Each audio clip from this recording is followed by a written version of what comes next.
Prashant महासागरामध्ये El Nino सक्रिय, अमेरिकी हवामान संस्था नोआनची पुष्टी। विदर्भासह यूपी, एमपी, राजस्थान, छत्तीसगडला जास्त फटका। एल निनोच्या तीव्रतेमुळे जगभर दुष्काळाची शक्यता।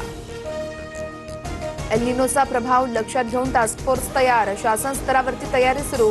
शेतकऱ्यांनी सरकारच्या सल्ल्यानेच पेरणी करावी, मुख्यमंत्री फडणवीसांचं आवाहन।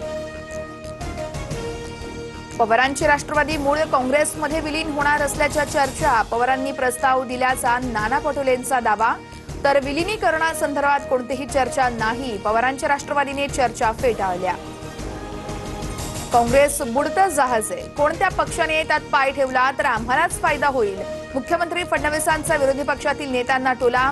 तर बेगानी शालिमे अब्दुल्ला दिवाना असं म्हणत राऊतांनाही डिवचलं। अमरावती विधान परिषदेच्या निवडणुकीमध्ये नवा ट्विस्ट, काँग्रेस निवडणुकीतून बाहेर पडण्याची चर्चा। वंचितचे उमेदवार निलेश विश्वकर्मांना पाठिंबा देण्यासंदर्भात गुप्त बैठका, सूत्रांची माहिती, आज निर्णय होण्याची शक्यता।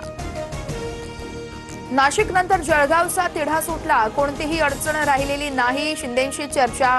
रेश्मा काळे उद्या भूमिका स्पष्ट करणार, गिरीश महाजन यांची माहिती।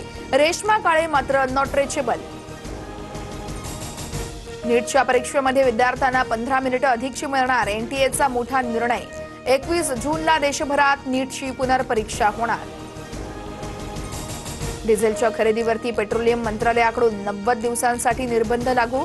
200 लिटरपेक्षा जास्त डिझेल खरेदी करता येणार नाही, व्यावसायिक ग्राहकांना किरकोळ दुकानांमधून डिझेल खरेदीस मनाई।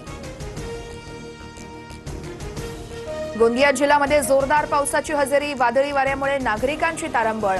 धान कापणी अंतिम टप्प्यात असल्यानं शेतकरी चिंतित। कल्याणमधील गोळीबाराच्या घटनेनंतर पोलीस ऍक्शन मोडवरती। डीसीपी अतुल झेंडे यांच्याकडून आरोपीकडून दांडक्यानं धुलाई, एका निष्पाप नागरिकाला लागली होती गोळी।